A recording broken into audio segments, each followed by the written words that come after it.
Hello friends and welcome to Penguin Video. Today we will be discussing daily current affairs of 27 August 2020.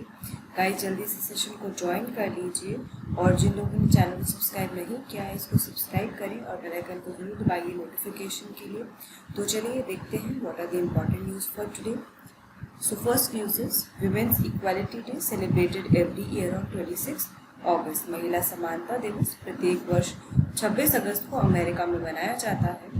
In 1973, the U.S. Congress designated August 26 as Women's Equality Day. 1973 में अमेरिकी कांग्रेस ने 26 अगस्त को महिला समानता दिवस के रूप में नामित किया था। The day also recognizes the efforts of women for complete equality within the society. यह दिन समाज के भीतर पूर्ण समानता के लिए चले रहे महिलाओं के प्रयासों के लिए भी मान्यता प्रदान करता है। The day is celebrated to commemorate the anniversary of 19th Amendment giving American women the right to vote. On August 26, 1920, the 19th Amendment to the United States Constitution was adopted. यह दिन अमेरिकी महिलाओं को मतदान का अधिकार देने वाला 19वें संशोधन की वर्षगांठ के उपलक्ष्य में मनाया जाता है, क्योंकि 26 अगस्त 1920 को संयुक्त राज्य अमेरिका के संविधान में 19वें संशोधन को अपनाया गया था। This constitutional amendment prohibits states and the federal government from denying United States citizens the right to vote on the basis of gender. तो जो ये संशोधन हुआ था संविधान में, ये राज्यों और संघीय सरकार को लिंग के आधार पर संयुक्त राज्य के जो नागरिक हैं उनको मतदान के अधिकार से वंचित करने से रोकता है। यानी कि सभी को राइट टू वोट है और किसी को भी जो ये अधिकार है नहीं छीना जाएगा on the basis of gender. So let's see a question. Women's Equality Day is celebrated every year in the US on dash. महिला समानता दिवस प्रत्येक वर्ष डैश को अमेरिका में मनाया जाता है। 22 अगस्त, 24 अगस्त, 26 अगस्त एंड 28 अगस्त। जल्दी से कमेंट करके बताइए क्या होगा इसका सही answer. The correct answer will be option C, that is 26 August. Let's see the next news. According to the CRISIL report, the average income of MNREGA workers doubled during the coronavirus lockdown. CRISIL की report के अनुसार corona virus lockdown के दौरान मनरेगा मजदूरों की औसत आय दोगुनी हो गई है। The average income per month for unskilled workers under the Manrega Act has increased to about rupees 1,000 per month during the first 4 months of current financial year.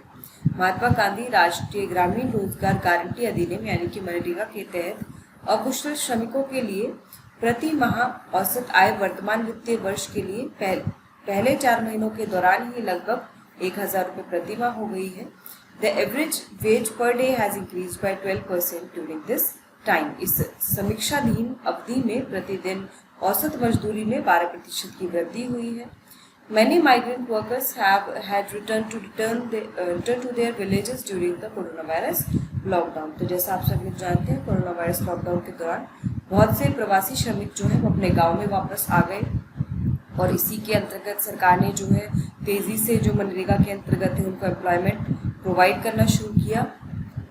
This trend has been seen most in Haryana, Uttar Pradesh, Bihar, West Bengal, Odisha and Gujarat, where work allocation has increased by more than 50% in the first 4 months. Haryana, Uttar Pradesh, Bihar, पश्चिम बंगाल, ओडिशा और गुजरात में यह प्रवृत्ति सबसे अधिक देखी गई है, जहां पर पिछले 4 महीने में कार्य आवंटन में 50% से अधिक की वृद्धि हुई है। The government had allocated rupees 61,500 crore for the scheme under the union budget 2020-21 and the allocation was later increased to 40,000 crore due to pandemic to support the rural economy. तो सरकार ने केंद्रीय बजट 2020-21 के तहत इस योजना के लिए 61,500 करोड़ रुपए आवंटित किए थे और बाद में इसमें ग्रामीण अर्थव्यवस्था का समर्थन करने के लिए महामारी के कारण आवंटन में 40,000 रुपए की वृद्धि की गई थी। Even after considering the revised allocation, more than 50% of the funds have been spent in first 4 months of financial year. तो संशोधित आवंटन पर विचार करने के बाद भी वित्त के पहले 4 महीने में 50% से अधिक धनराशि खर्च की जा चुकी है। तो आप समझ सकते हैं कि कितना ज़्यादा एम्प्लॉयमेंट प्रोवाइड किया जा रहा है और इससे लोगों को लाभ भी मिल रहा है। मनरेगा की बात करें तो it has been a major mechanism to provide employment to the rural labour force है, ग्रामीण श्रम शक्ति को रोजगार प्रदान करने का प्रमुख तंत्र रहा है। This was started in the year 2006, ये वर्ष 2006 में प्रारंभ किया गया था। Under this, there is a provision to provide at least 100 days of wage employment to every rural household in a financial year whose adult members do unskilled manual labor. इसके तहत एक वित्तीय वर्ष में कम से कम 100 दिनों का मजदूरी रोजगार हर ग्रामीण परिवार को देने का प्रावधान है जिसके व्यस्त सदस्य अकुशल मैनुअल काम करते हैं। Talking about CRISIL, so it is an Indian analytical company that provides a rating, research, risk and policy advisory services and it is a subsidiary of US company S&P Global. यह एक भारतीय विश्लेषणात्मक company है जो rating, अनुसंधान, जोखिम और नीति सलाहकार सेवाएं प्रदान करती है और यह अमेरिकी कंपनी S&P ग्लोबल की सहायक कंपनी है। चलिए आगे चलते हैं, हम लोग प्रश्न देख लेते हैं। How many rupees have been allocated by the government for MNREGA under the union budget 2020-21? सरकार ने केंद्रीय बजट 2020-21 के तहत मनरेगा के लिए कितने रुपए आवंटित किए हैं? 61,500 करोड़, 51,500 करोड़, 41,500 करोड़ या फिर 71,500 crore? Quickly comment the correct answer. Very easy. The correct answer for this is option A, that is 61,500 crore से 61,500 करोड़ जो है वो केंद्रीय बजट में मनरेगा के तहत एलोकेट किए गए थे। Let's see the next news. Organization of 35th National Eye Donation Fortnight celebrations were being organized by AIIMS New Delhi and National Eye Bank. हाल ही में एम्स नई दिल्ली और राष्ट्रीय नेत्र बैंक द्वारा 35वें राष्ट्रीय नेत्रदान पखवाड़ा समारोह का आयोजन किया जा रहा है। The ceremony will be held from 25 August to 8 September 2020. तो ये जो सेलिब्रेशंस हैं ये 25 अगस्त से लेकर 8 सितंबर तक चलेंगी। Health Minister Dr. Harshvardhan, while addressing the function digitally, emphasized on creating awareness to reduce the demand and supply gap of corneal tissue as the only cure for corneal blindness is corneal transplant. स्वास्थ्य मंत्री doctor Harshvardhan ने समारोह को digital रूप से संबोधित करते हुए कॉर्नियल टिश्यू की मांग और आपूर्ति के अंतर को कम करने के लिए जागरूकता पैदा करने पर जोर दिया है क्योंकि कॉर्नियल ब्लाइंडनेस का एकमात्र ज्ञात इलाज जो है वो कॉर्नियल ट्रांसप्लांट है। Corneal blindness is one of the leading causes of blindness in the world. तो कॉर्नियल अंधापन जो है दुनिया में अंधापन के प्रमुख कारणों में से एक है। According to World Health Organization report, about 5% of the world's population is blind due to corneal diseases alone. विश्व स्वास्थ्य संगठन की रिपोर्ट में अनुमान लगाया गया है कि दुनिया की लगभग 5% आबादी अकेले कॉर्नियल रोगों के कारण अंधे हैं। तो ये इसीलिए चिंता का विषय है और इस पे जो है अवेयरनेस क्रिएट की जा रही है। So let us see a question, which of the following statements is true? इनमें से कौन सा कथन सत्य है? The 35th national eye donation fortnight celebration is being organised by AIIMS New Delhi and national eye bank. About 5% of the world's population is blind due to corneal diseases alone. The only known cure for corneal blindness is corneal transplant. इनमें से कौन सा कथन सत्य है? AIIMS New Delhi और राष्ट्रीय नेत्र बैंक द्वारा आयोजित 35वें राष्ट्रीय नेत्रदान पखवाड़ा समारोह का आयोजन किया जा रहा है। दूसरा, दुनिया की लगभग 5% आबादी अकेले कॉर्नियल रोगों के कारण अंधी है और कॉर्नियल ब्लाइंडनेस का एकमात्र ज्ञात इलाज कॉर्नियल ट्रांसप्लांट है। सो इसमें से कौन सा कथन सही है? 1 and 2 only, 2 and 3 only, 1, 2 and 3 and none of these. तो जल्दी से बताइए क्या होगा इसका सही आंसर? तो इसका सही आंसर होगा ऑप्शन सी, यानी कि 1, 2 और 3 सभी सही हैं। तो कॉर्नियल ब्लाइंडनेस क्या होता है? इसके कारण जो है जो दिखने में जो है बहुत कम हो जाती है, जो देखने की क्षमता होती है या फिर बिल्कुल ब्लाइंडनेस हो जाता है। ठीक है, और ये जो भी होता है कॉर्निया की किसी डिजीज़ के कारण होता है, इसलिए इसको कॉर्नियल ब्लाइंडनेस कहते हैं। Let's see the next news. National traditional paddy cultivation festival was organised in Nagapattinam, Tamil Nadu. Tamil Nadu के नगापट्टिनम में राष्ट्रीय पारंपरिक धान की खेती का उत्सव आयोजित किया गया। The festival showcased more than 110 traditional paddy varieties. इस उत्सव में 110 से अधिक पारंपरिक धान की किस्मों का प्रदर्शन किया गया। These included various lesser known paddy varieties in the Samba variety known as Kottaram Samba and Kirai Samba. इनमें सांबा किस्म में विभिन्न कम ज्ञात धान की किस्में जैसे कि कोटाराम सांबा, किराई सांबा आदि शामिल थी। The initiative of popularizing traditional paddy varieties and farming practices by the farmers of the Kaveri Delta has been widely practiced in this region. Kaveri delta के किसानों द्वारा पारंपरिक धान की किस्मों और कृषि पद्धतियों को लोकप्रिय बनाने की पहल को इस क्षेत्र में व्यापक रूप से सराहा गया है। The cultural homeland and political base was formed by the Chola dynasty between the 9th and 13th century AD in the Kaveri river and its delta. Kaveri नदी और उसके डेल्टा में 9वीं और 13वीं शताब्दी ईस्वी के बीच चोल राजवंश के द्वारा सांस्कृतिक मातृभूमि और राजनीतिक आधार का गठन किया गया था।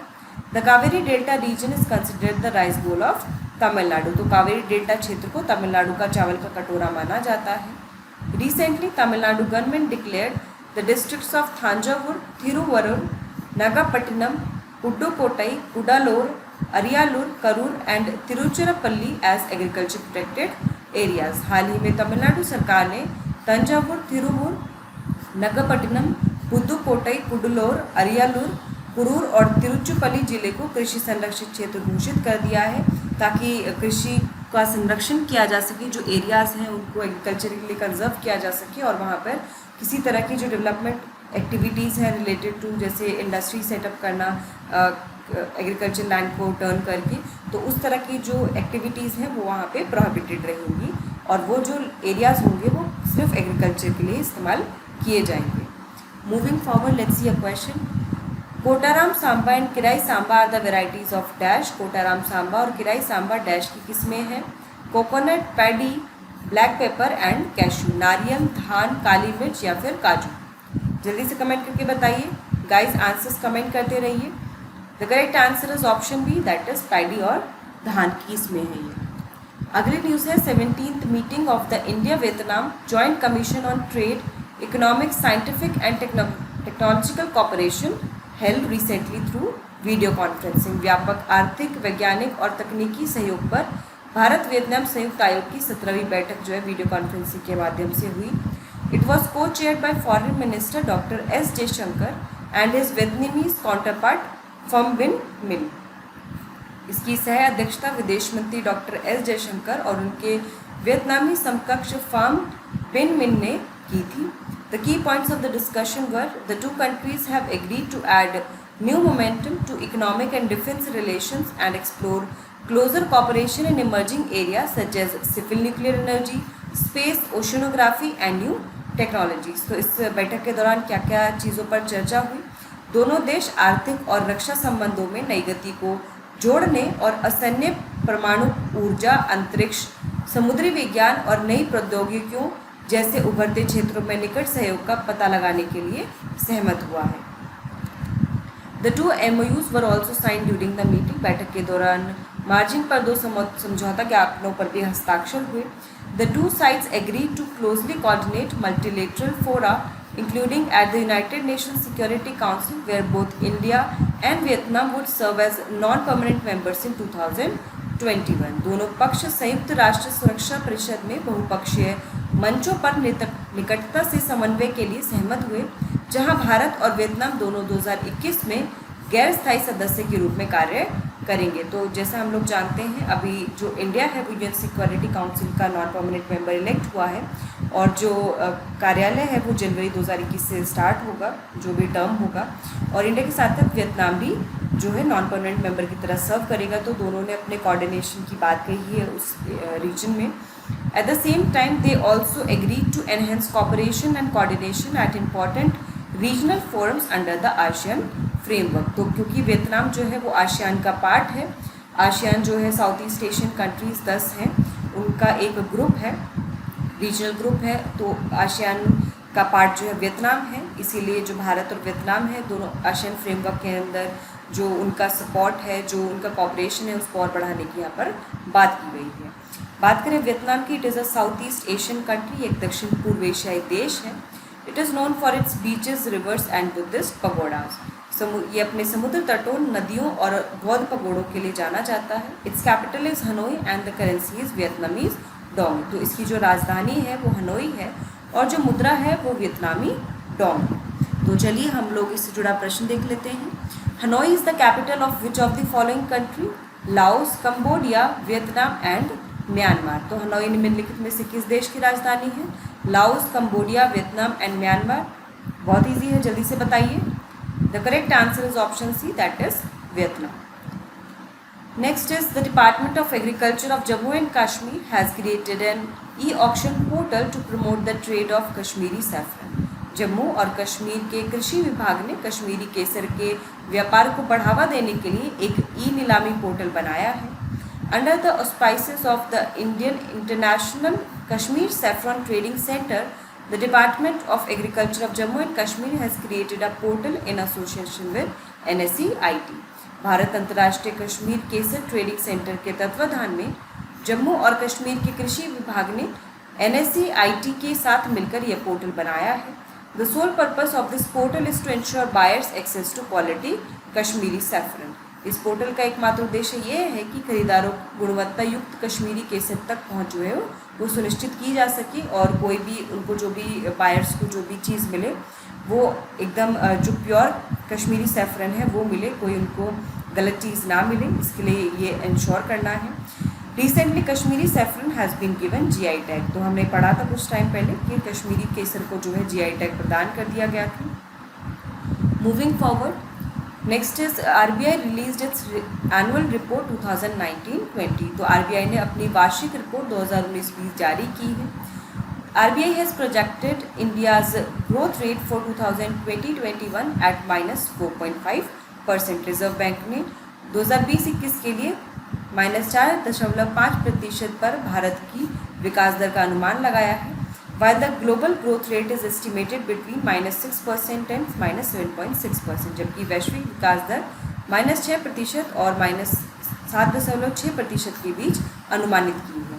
Also, the RBI has predicted headline inflation to increase in the current quarter, but it is likely to decrease in the second half of the financial year। साथ ही RBI ने वर्तमान तिहाई में हेडलाइन मुद्रास्फीति यानी कि हेडलाइन इन्फ्लेशन बढ़ने की आशंका व्यक्त की है, लेकिन वित्तीय वर्ष की दूसरी छमाही में इसमें जो है कमी आने की संभावना है। The RBI has also said that in the report that this is happening due to acute shortage of private consumption, especially in transport services, hospitality, entertainment and cultural activities। तो RBI ने कहा कि ये सब इसीलिए हो रहा है क्योंकि जो मांग है उसकी कमी है, जो प्राइवेट कंजप्शन है वो बहुत कम हो रहा है, निजी खपत कम हो रही है, खासकर परिवहन सेवाओं में, आतिथ्य में, मनोरंजन और सांस्कृतिक गतिविधियों में कमी आई है। और ये सब क्यों हो रहा है? कोरोना वायरस के चलते हो रहा है, लोग कम ट्रैवल कर रहे हैं, ठीक है। और फिर उसके बाद जो एंटरटेनमेंट और कल्चरल एक्टिविटीज़ है उसमें भी कम से कम पार्टिसिपेशन हो रहा है, ठीक है। तो हेडलाइन इन्फ्लेशन क्या होता है? हेडलाइन इन्फ्लेशन ये होता है कि इसमें जो टोटल इन्फ्लेशन है वो जोड़ा जाता है, ठीक है, कि इकोनॉमी में कितनी मुद्रास्फीति है और इसमें जो है कमोडिटीज़ जैसे कि फूड, एनर्जी प्राइसेस जिनका जो ट्रेंड है कि वो बहुत ज़्यादा वोलेटाइल होते हैं और मतलब जो जैसे क्या होता है ना, जैसे खाने पीने की जो चीज़ें होती हैं उनका जो प्राइस होता है वो अचानक से ऊपर नीचे होने लगता है, या फिर जो पेट्रोलियम एनर्जी प्रोडक्ट्स हो गए उनका भी जो प्राइस है वो ऊपर नीचे होने लगता है। तो ऐसे कमोडिटीज़ भी इसमें शामिल होते हैं। और अगर हम ऐसी कमोडिटीज़ को हटा दें जो वॉलेटाइल होते हैं जैसे कि फूड, वेजिटेबल्स, पेट्रोलियम, तो फिर क्या होगा? फिर उसको कोर इन्फ्लेशन कहते हैं, ठीक है। और अगर ओवरऑल कैलकुलेट किया जाता है तो उसको हेडलाइन इन्फ्लेशन कहा जाता है। आई थिंक आपको ये डिफरेंस समझ में आ गया होगा। चलिए क्वेश्चन देख लेते हैं। According to RBI's annual report 2019-20, what is India's expected growth rate in 2020-21? RBI की वार्षिक रिपोर्ट 2019-20 के अनुसार 2020-21 में भारत की विकास दर क्या रहने की संभावना है? -4.5%, -6.5%, -3.5% एंड -2.5%। जल्दी से बताइए, quickly comment the correct answer. The correct answer will be option A, that is -4.5%. Moving forward, Army Chief awarded COS Unit Award to 51 Special Action Groups of National Security Guards। तो ये COS Unit Award क्या है? Chief of army staff unit award. थल सेना प्रमुख ने national security guards के 51वें स्पेशल एक्शन ग्रुप को COS यूनिट पुरस्कार से सम्मानित किया है। The award has been given to the group for its outstanding contribution in the fight against terrorism. यह पुरस्कार समूह को आतंकवाद के खिलाफ लड़ाई लड़ने के उल्लेखनीय योगदान के लिए दिया गया है। The group derives 100% of its work force from the Indian army. इस समूह को अपना 100% कार्यबल भारतीय सेना से प्राप्त करता है। It has established itself as a prestigious counter-terrorist force and has won several gallantry awards, including the 3 Ashok chakras. तो इसने स्वयं को प्रतिष्ठित काउंटर टेररिस्ट फोर्स के रूप में स्थापित करके 3 अशोक चक्र सहित कई वीरता पुरस्कार हासिल किए हैं। The most memorable of the group's various operation was Operation Black Tornado, which killed 8 terrorists during the Mumbai terror attack in November 2008 and freed 600 hostages including many foreign nationals। तो इन्होंने बहुत सारे ऑपरेशन कैरी आउट किए, लेकिन जो सबसे यादगार है वो ऑपरेशन ब्लैक टॉर्नेडो है, जो कि जब मुंबई पे अटैक हुआ था नवंबर 2008 में, तो उस टाइम उन्होंने 8 जो है टेररिस्ट थे उनको मार गिराया था और 600 से अधिक जो बंधक थे उनको मुक्त कराया, जिसमें काफ़ी विदेशी नागरिक भी शामिल थे। The 51 special action groups have made their way into the most prestigious counter-terrorism groups in the world। 51 special action group दुनिया के सबसे प्रतिष्ठित काउंटर टेररिस्ट समूह में अपनी जगह बना चुके हैं।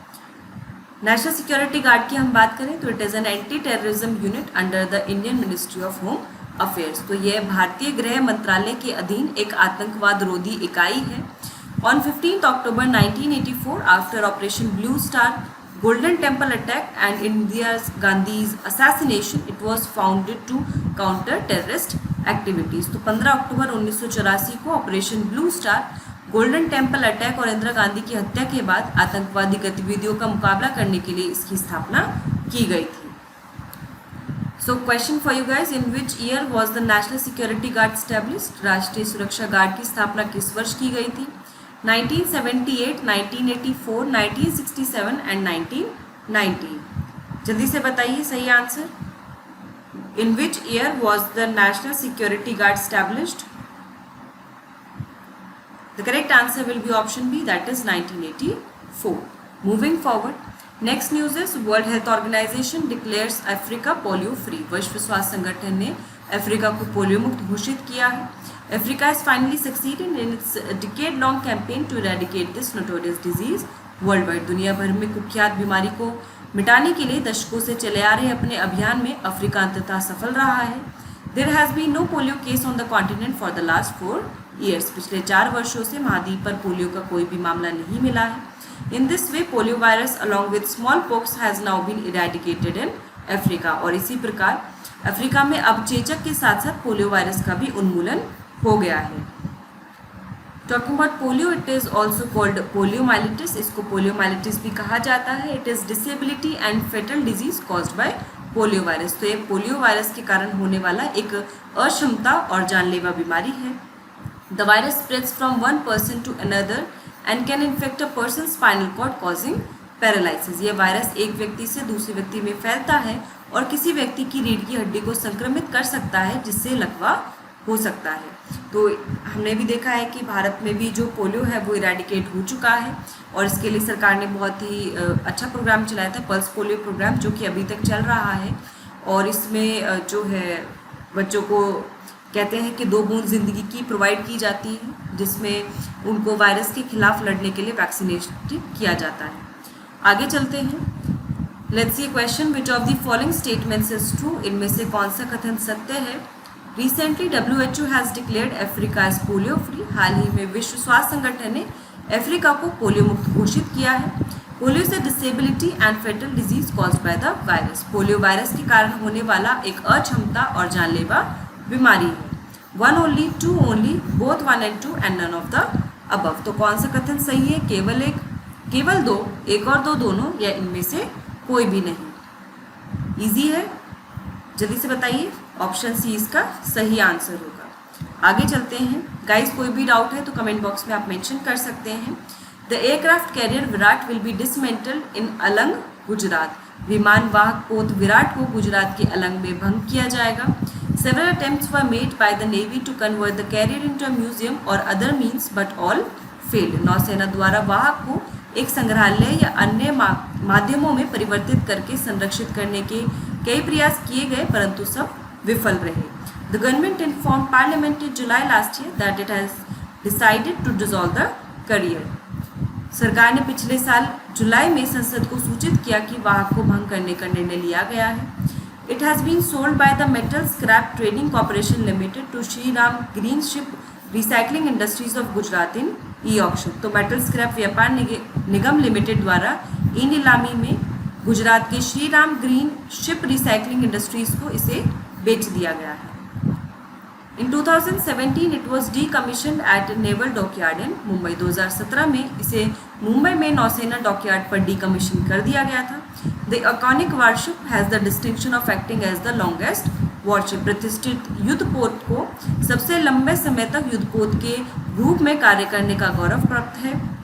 It was first commissioned by the British Royal in 1959 as HMS Humps. इसे पहली बार 1959 में ब्रिटिश रॉयल द्वारा HMS हम्स के रूप में कमीशन किया गया था. It was deployed for the peace commission in Sri Lanka in 1988 and the Kargil war in 1999. यह 1988 में 1988 में श्रीलंका में शांति मिशन और 1999 में कारगिल युद्ध के लिए तैनात किया गया था. तो ये काफ़ी लंबे समय तक जो है ये इंडियन नेवी से जुड़ा रहा और अब इसको फिर 2017 में डीकमीशन कर दिया गया. और चलिए क्वेश्चन देख लेते हैं. The aircraft carrier Viraat will be dismantled at Alang in which state it is located. विमान वाहक पोत विराट को अलंग में भंग करने के लिए भेजा जाएगा. ये किस राज्य में स्थित है, यानी कि ये जो प्लेस है अलंग, ये किस राज्य में स्थित है, आपको ये बताना है. Kerala, Tamil Nadu, Andhra Pradesh and Gujarat. So what will be the correct answer for this? The correct answer is option D, that is Gujarat. आगे चलते हैं. द कोविड-19 pandemic has reached Odisha's tribal community Bonda. कोविड-19 महामारी ओडिशा के आदिवासी समुदाय बोंडा तक पहुंच गई है. Recent COVID-19 pandemic has reached Bonda, a tribal community living in the mountain ranges of Malkangiri district in Orissa. हाल ही में कोविड-19 महामारी उड़ीसा के मलकानगिरी जिले की पहाड़ी श्रृंखलाओं में रहने वाले एक आदिवासी समुदाय बोंडा तक पहुंच गई है. 4 members of this community have found to be COVID positive. तो इस समुदाय के जो 4 सदस्य हैं वो कोविड-19 पॉजिटिव पाए गए हैं. Talking about Bonda, it is a tribal community living in the mountain ranges of the Malkangiri district of Orissa. So जो बोंडा है ये उड़ीसा में मलकानगिरी जिले की पहाड़ी श्रृंखलाओं में रहने वाली आदिवासी समुदाय है. They are particularly vulnerable tribal groups. तो ये एक विशेष रूप से कमज़ोर आदिवासी समूह है, यानी कि ये PVTGs हैं. They have a population of about 7,000. इनकी आबादी लगभग 7,000 है. PVTGs कौन होते हैं? ऐसे ट्राइबल ग्रुप्स होते हैं जो काफ़ी टाइम से जो है वो अकेला रहना पसंद करते हैं और वो जो अपने जो जीविका है वो कुछ ट्रेडिशनल प्रैक्टिसेस से एग्रीकल्चर करते हैं और इसी से अपनी जीविका चलाते हैं. ठीक है. और उसमें जो लिटरेसी रेट होता है बहुत कम होता है और उनकी जो पॉपुलेशन होती है वो भी काफ़ी कम होती है, तो उनको PVTGs कैटेगरी में डाला जाता है. Bonda people are often motivated to do bonded labour through marriage. Bonda लोगों का अक्सर शादी के माध्यम में बंधुआ मजदूरी करने के लिए प्रेरित किया जाता है.